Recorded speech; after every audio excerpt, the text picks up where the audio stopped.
اب نوٹ کر لیجئے، یہ کتابیں اگر آپ پڑھنا چاہیں تو کتاب الملاحم میں پڑھیے۔ بدترین عذاب عربوں پر آیا کھڑا ہے، سروں پر تنا ہوا ہے، بدترین۔ ایسی جنگ ہونی ہے الملحمۃ العظمیٰ، جس کو کہ میں بھی آپ کو گواہی پیش کر دوں گا، جسے کہا گیا ہے دی لاسٹ کروسیڈ۔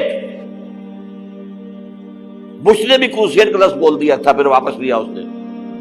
نکل جاتی ہے جس کے منہ سے سچی بات مستی میں، فقیہ مصلحت بھی سے اور ہندے بادہ خار اچھا، کروسیڈ کہہ کر پھر واپس لیا۔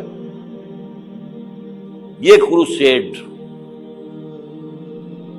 اس کے اوپر جس قدر نقصان ہونا ہے عربوں کا، گریٹر اسرائیل بنے گا، یہ عراق، شام، اردن، سعودی عرب کا کچھ شمالی علاقہ، ترکی کا جنوبی علاقہ، مصر کا صحرائے سینا، اور اس کے ساتھ ہی جو بہترین اس کا زرخیز ترین علاقہ ڈیلٹا آف نائل، یہ سب یہودیوں کے قبضے میں جائے گا۔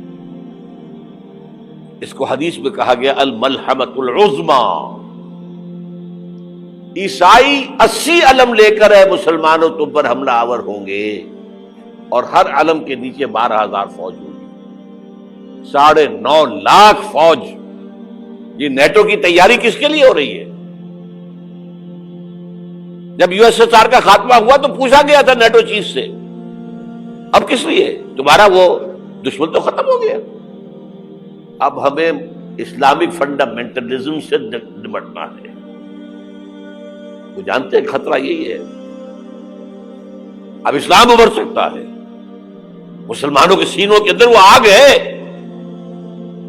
اوپر خاکستر آ گیا ہے، تمہیں اٹھانا بیٹھنا، یہ اندر تو انگارہ ہے، اوپر سے راکھ ہے، اس سے دھوکہ نہ کھا جانا ان کے دلوں کے اندر۔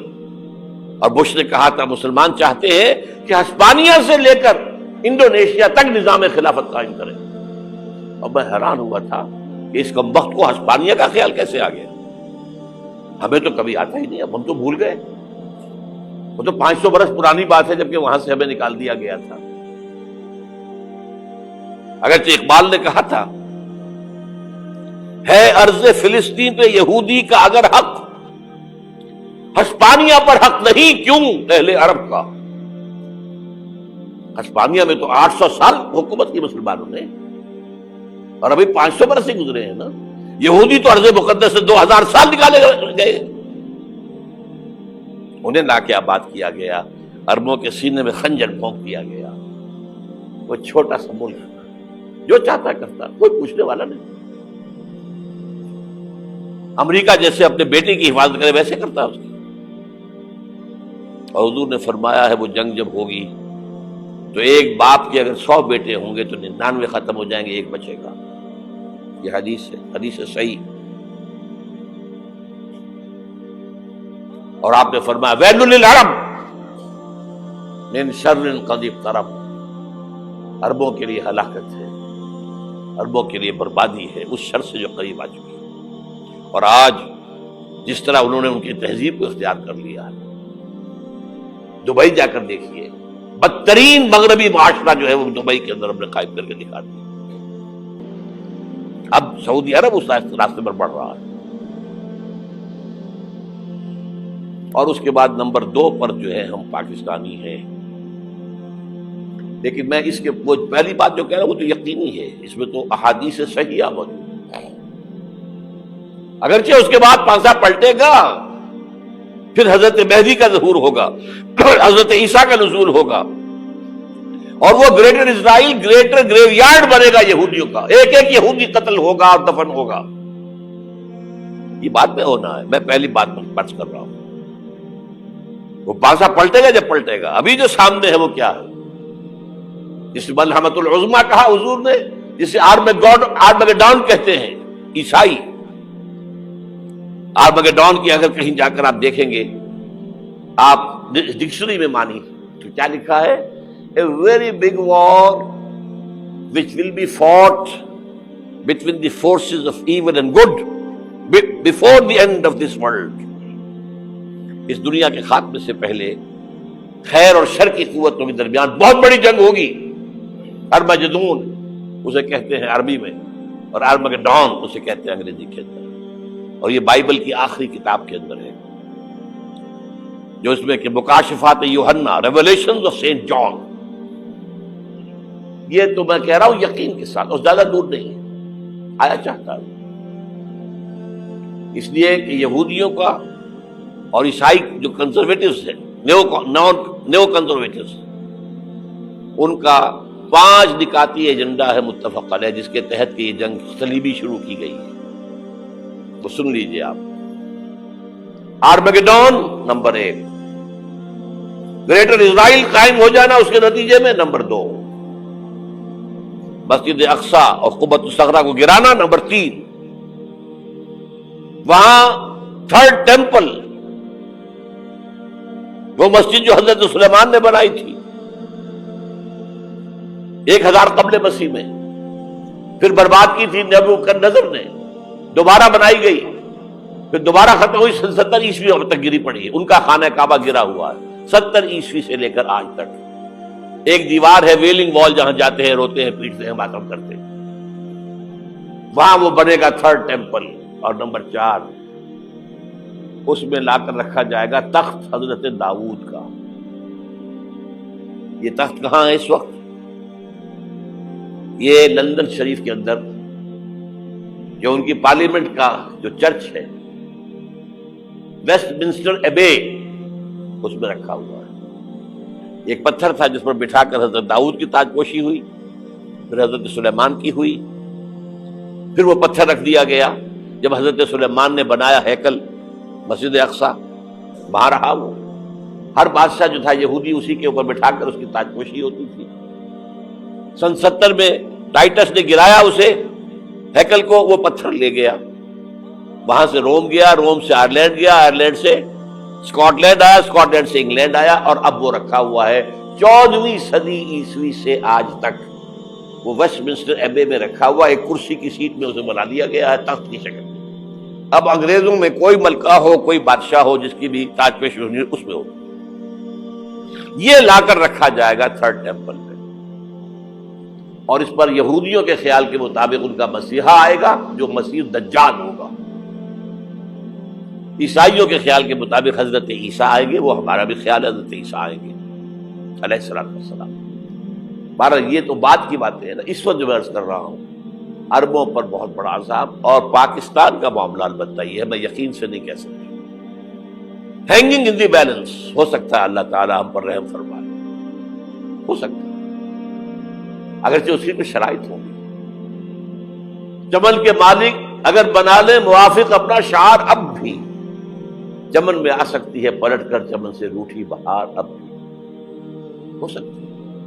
اور یہ بھی ہو سکتا ہے کہ اللہ تعالیٰ نے معجزانہ طور پر ہمیں ملک دیا، ہم نے اللہ سے بدعہدی کی، وعدہ خلافی کی، غداری کی، لہذا سزا دی جائے اور ہم سے یہ ملک چھین لیا جائے. It's just possible. دور نہ سمجھے، اسے انہونی بات نہ سمجھے. جو گھیراؤ ہو رہا ہے آپ کے مغرب میں نیٹو فورسز اور مشرق میں بھارتی فورسز گدھوں کی طرح بیٹھے ہوئے انتظار کر رہے ہیں پاکستان اور ڈسٹیبلائز ہو جائے، یہاں اور بدامنی ہو جائے. اب لاہور میں پھر آج دھماکے ہو گئے ہیں. 2 دن پہلے کا دھماکہ میں سہ کے آیا ہوا ہوں، آپ کے سامنے بیٹھا ہوں. وہ جانے بچی ہیں جو ہماری اکیڈمی کا حشر ہوا، تو میں آپ کو نہیں بتا سکتا. یہ سارا کیوں ہو رہا ہے؟ تاکہ یہاں بدامنی ہو جائے اور ہمیں جواز مل جائے. مغرب سے نیٹو فورسز داخل ہو جائیں، مشرق سے بھارتی فورسز آ جائیں اور ہمارے ایٹمی دانت توڑ کر اور پھر ہمیں بھارت کے سامنے ڈال دیا جائے. نو ڈو ایز یو لائک. یہ ان کا نقشہ ہے. ہوگا کیا وہ اللہ جانتا ہے. ہوگا وہ جو اللہ چاہے. لیکن اللہ کا چاہنا جو ہے وہ کس پر منحصر ہے؟ یہاں انقلاب برپا کرو، یہاں اسلام لاؤ. اگر دھندوں میں لگے رہو گے تو وہ خود بخود نہیں آ جائے گا انقلاب. صحابہ نے جانیں دی تھی، کتنی تکلیفیں اٹھائی تھی. 12 برس تک مکی دور کے اندر با نشہ درویشی در ساز و دمادم زن، جو پختہ شبی خدرا بر سلطنت جم سن. یوم طائف یاد ہے جو حضرت عائشہ فرماتی ہے کہ میں نے پوچھا تھا حضور سے کہ یوم احد سے زیادہ سختی بھی آپ پر کبھی آئی؟ یوم احد پر کیا ہوا تھا؟ تلوار کا وار پڑا تھا آپ کے چہرہ مبارک، یہ جو رخسار کی ہڈی ہے اس کے اندر وار گیا ہے، اوپر خود کی 2 کڑیاں تھیں وہ اس میں گھس گئیں، 2 دندان مبارک شہید ہوئے۔ وہ خود کی کڑیاں ایک صحابی نے اپنے دانتوں سے پکڑ کے کھینچنے کی کوشش کی، دانت نکل گئے، وہ نہیں نکلی، کیا جتن کر کے نکالی گئی ہوگی تو خون کا فوارہ آیا، اتنا خون گیا ہے کہ آپ بے ہوش ہو گئے، گر گئے، اور مشہور یہ ہو گیا کہ آپ کا تو انتقال ہو گیا، شہادت ہو گئی۔ یہ سیرت کبھی پڑھی ہے؟ حضرت عائشہ کے ہوش کا تو یہی دور تھا نا، یوم طائف میں جو آپ کی کیا تھی، بچی تھی، انہیں کیا پتا کیا ہو رہا ہے حضور کے ساتھ۔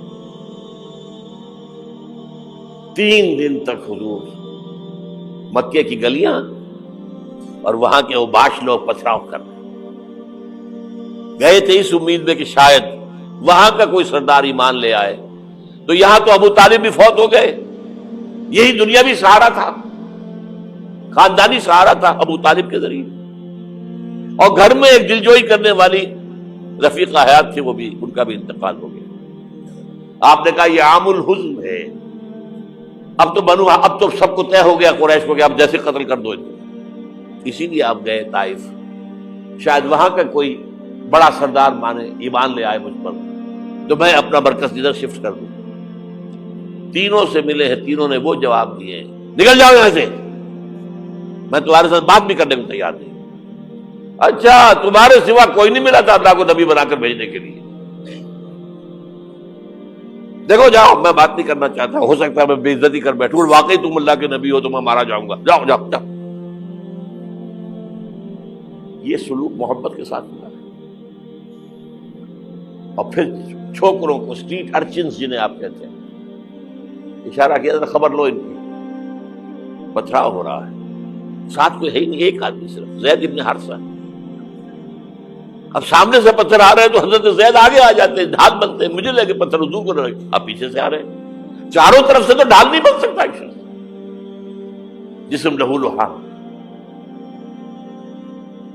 خون جا کر جوتیوں میں جم گیا ہے، جوتی اتر نہیں دی۔ پھر وہاں سے واپسی پر جو دعا مانگی ہے، اللہم الیک اشکو ضعف قوتی وقلت حیلتی وہوانی علی الناس، اے اللہ تیری جناب میں فریاد لے کر آیا ہوں اپنے قوت کی کمی کا، اپنے وسائل کی کمی کا، اور جو ذلت و خواری ہو رہی ہے لوگوں کے سامنے، الا ملتقننی، مجھے کس کے حوالے کر دیا ہے، الا بعیدی یتجہمنی، یہ میرے اوپر ہجوم کر کے آ جائے، حملہ کرے، اور عدو من لگتا امرے، یہ دشمن کے حوالے میرا معاملہ کیا، جو چاہے کر دے وہ۔ لیکن پھر عبدیت غالب آتی ہے، ان لم یکن علی غضبک فلا ابالی، اللہ اگر تو ناراض نہیں ہے تو مجھے کوئی پرواہ نہیں، سر تقدیم خم ہے جو مزاج یاد میں آئے، مجھے اندیشہ یہ ہے کہ تو ناراض تو نہیں ہوگی۔ یہ تکلیفیں جھیلی ہے، سینکڑوں صحابہ نے جانوں کا نذرانہ پیش کیا ہے، احزاب کی جنگ میں فاقوں پر فاقے ہو رہے تھے، اور ان فاقوں کی حالت میں خندق کھودنے کا حکم ملا ہے، لوگوں کی کمریں دوہری ہو رہی ہیں، پتھر باندھے ہیں اپنے پیٹوں سے، اپنی چادروں کے ساتھ کس کر کمر دوہری نہ ہو جائے، اور جب صحابہ کدالیں چلا رہے ہیں تو کیا کہہ رہے ہیں، نحن الذین بایعوا محمدا علی الجہاد ما بقینا ابدا، اللہم لا عیش الا عیش الاخرہ۔ صحابہ کہتے تھے ہم وہ لوگ ہیں جنہوں نے محمد سے بیعت کی ہے کہ جہاد کرتے رہیں گے جب تک جان میں جان نکل جائے تو بات، اور جان ہے، چاہے ابھی بھوک سے کمر دوڑی ہوئی جا رہی، جان تو ہے۔ اور ایک دفعہ کہتے تھے اللہم لا عیش الا عیش الاخرہ، اللہ عیش، زندگی تو آخرت کی زندگی ہے۔ اور حضور فرماتے تھے، حضور کے بیٹھے ہوئے نہیں تھے گاؤں تک کیا لگا کر، پتھر اٹھا اٹھا کر خندق میں سے لے جا کے باہر پھینک رہے تھے۔ جب صحابہ کہتے ہیں اللہم لا عیش الا عیش الآخرہ، حضور فرما رہے ہیں فاغفر الانصار والمہاجرہ، اے اللہ ان انصار اور مہاجرین کی مغفرت فرما دو۔ پھر حضور کی خدمت میں کچھ لوگ آئے، حضور اب یہ فاقہ ناقابل برداشت ہو گیا، دیکھیے ہم نے یہ پتھر باندھے ہوئے اپنے پیٹ کے ساتھ۔ حضور نے کرتا اٹھا کر دکھایا، وہاں 2 پتھر باندھے ہوئے۔ یہ ہے سیرت النبی۔ آپ کس چیز کو سیرت النبی سمجھتے ہیں؟ بہرحال اس موضوع پر میری ایک کتاب ہے منہج انقلاب نبوی، کہ انقلاب کیسے آیا تھا۔ اگر دل میں ذرا بھی آرزو پیدا ہو گئی ہو کہ اللہ قبول کر لے مجھے بھی، مجھے قبول کر لے اس کام کے لیے، تو وہ کتاب آپ کے لیے مسٹ ہوگی، اس کا پڑھنا۔